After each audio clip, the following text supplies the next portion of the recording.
This is Dr. Daniel Van Ingen with this week's parenting podcast on gaslighting, the already overly used term of gaslighting to describe your parenting. I've heard the term gaslighting from 40 different clients in the last 3 weeks. The already overly used term of gaslighting. Does it describe your parenting?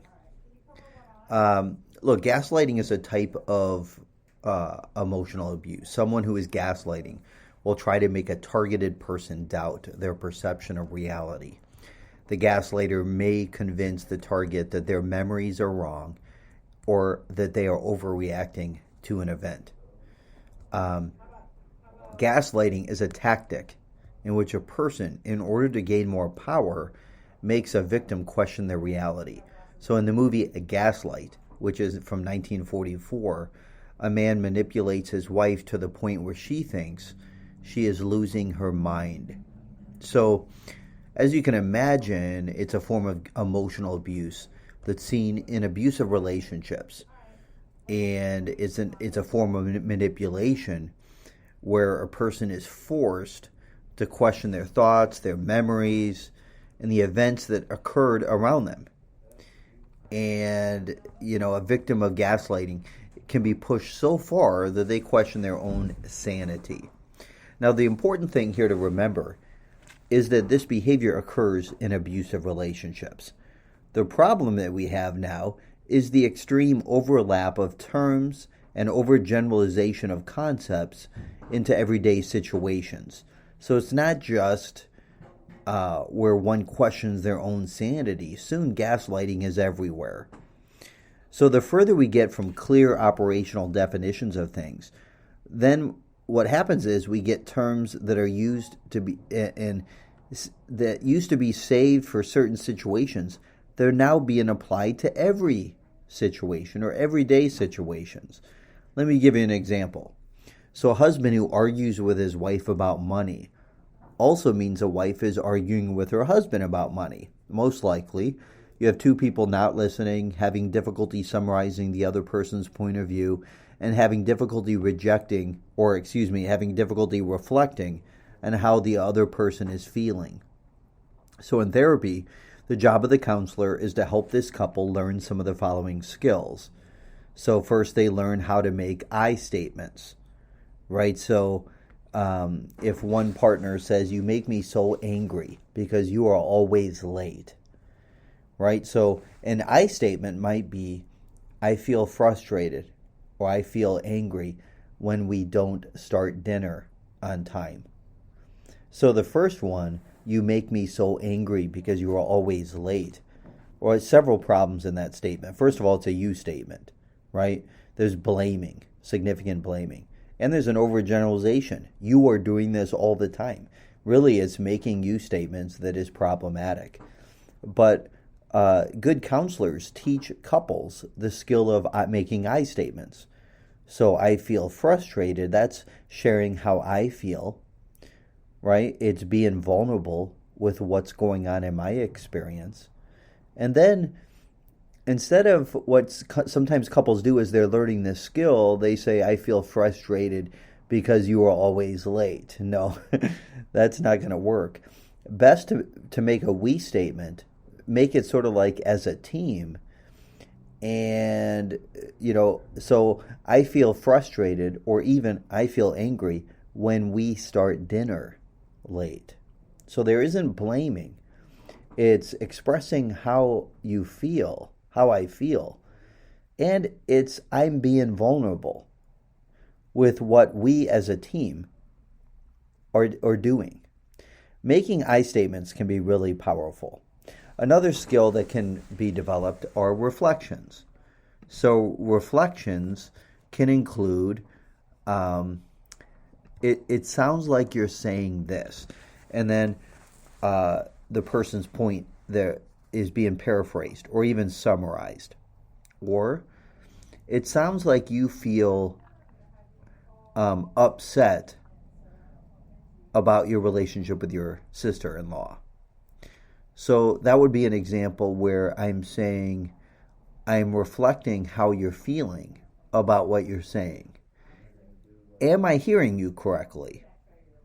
So it sounds like you're saying, or what I hear you saying, I sense that you feel, these are all examples of reflections of statements or reflections of feelings. Or if I say it sounds like this is important to you, reflections of meaning. But these are examples of reflection. So I statements and reflections are skills that a couple would use. Here's the point. Prior to learning and applying these skills, again, back to the couple who's arguing about money, you have two people who are not listening, not demonstrating these skills of using I statements and reflections.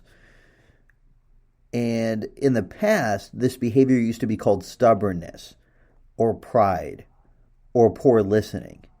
Now, whoever starts with the name calling first, behavior can be described in extreme ways, like toxic or abusive or emotionally abusive or controlling behavior. So that's what we've done.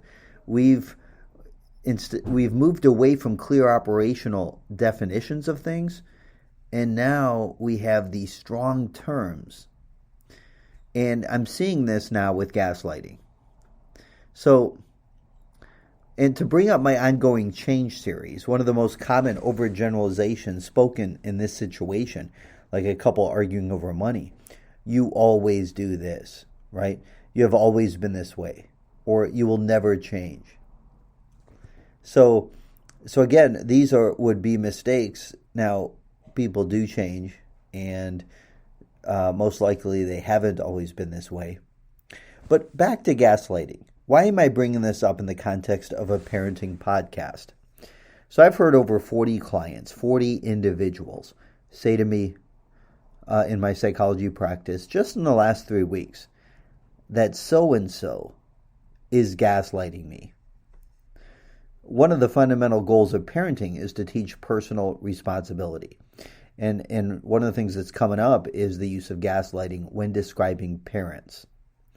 Now, it's not harmful to a child if the parent remembers a moment differently. Whether it was asking if Teresa can sleep over and dad said no, or what was spoken about the pickup time after school and teen son had to wait an extra 30 minutes after theater practice. Some teenagers will use the term gaslighting because Jenny feels that her feelings are invalidated.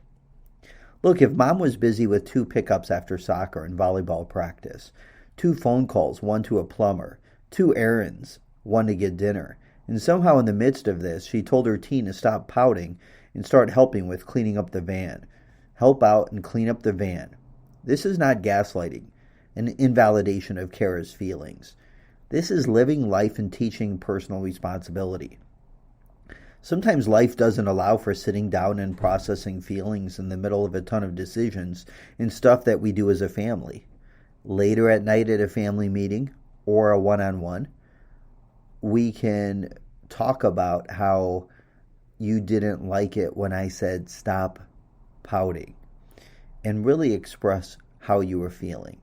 It's then the job of the parent to validate their feelings, try to hear from their point of view, and engage with the skill of perspective taking, which is taking the teenager's perspective. And try to understand. That's essentially the goal. So, again, even if the parent does remember the moment differently, the use of gaslighting, I think, is problematic. Ultimately, the goal is to validate your teen's feelings. But this is one of those things where we're just tossing around terms. Look, it is true that the nature of the kid, based on neuroscience, is fully underdeveloped. A child's brain does not have a balance of brain structures and neurotransmitters. A child's brain gives too much weight to the amygdala, the emotional center of the brain. Right? A child may dig in during times of confrontation, and the negative feedback loop between the amygdala and the hippocampus drives the discussion. They remember what they want to remember. So let's take a look at some things that parents say that sometimes is called gaslighting. This is what is sometimes being referred to as gaslighting. When a parent says you are making a big deal out of nothing. It's true that teens blow things up. This is called magnification because of their emotional flooding. Here's another phrase that sometimes is referred to as gaslighting. I criticize you because I love you. Now look, when I talk to a parent, I call them on this. I don't think it's gaslighting. I just think this is poor parenting. This is, when someone says I criticize you because I love you, it's sort of like an old saying. And often when I'm talking to a parent, they say that because they heard that from their own parent. To me, this is justification of criticism, which is unhealthy. Feedback about specific behavior is normal and healthy parenting, but the goal is to eliminate criticism. What happens when a teenager grows up feeling criticized? They become critical of others, or they become hypercritical of themselves. It becomes this internalized message that becomes part of their internal working model, or part of their temperament, their thought process, their internal thinking process within their identity. Here's another phrase: stop being dramatic. Now, this is not something I say, but I know a lot of mothers who say this. Sometimes a teenage daughter is rushing into catastrophizing, right? What is catastrophizing? This is worst case scenario thinking. I see this in my psychology practice all of the time, especially when anxiety is high. Now, is that a gaslighting phrase? No. Here's another phrase that also is being discussed as an example of gaslighting.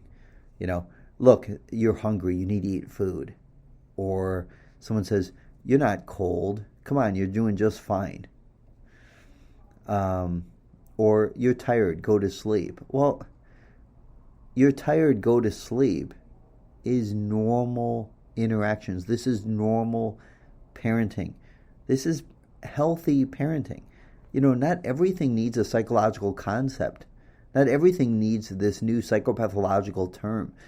Remember how I've talked about in the past we're pathologizing childhood? This is it, where we throw around terms for normal communication.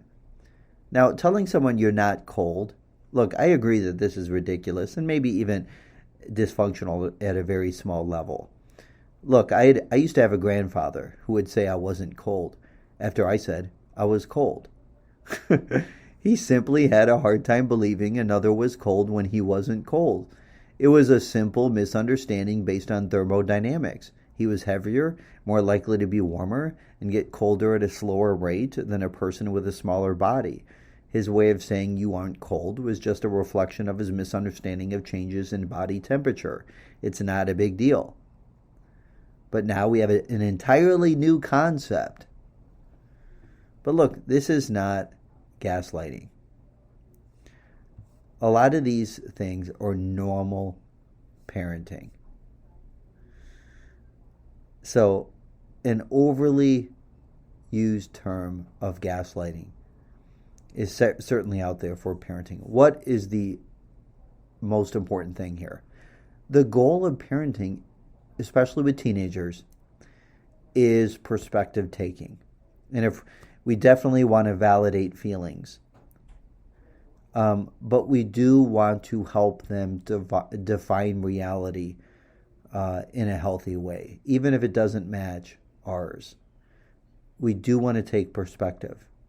Perspective taking is a skill that parents need to develop with their teenagers.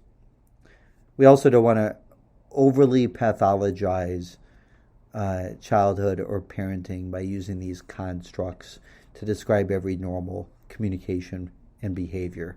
This is Dr. Daniel Van Ingen with this week's Parenting Podcast.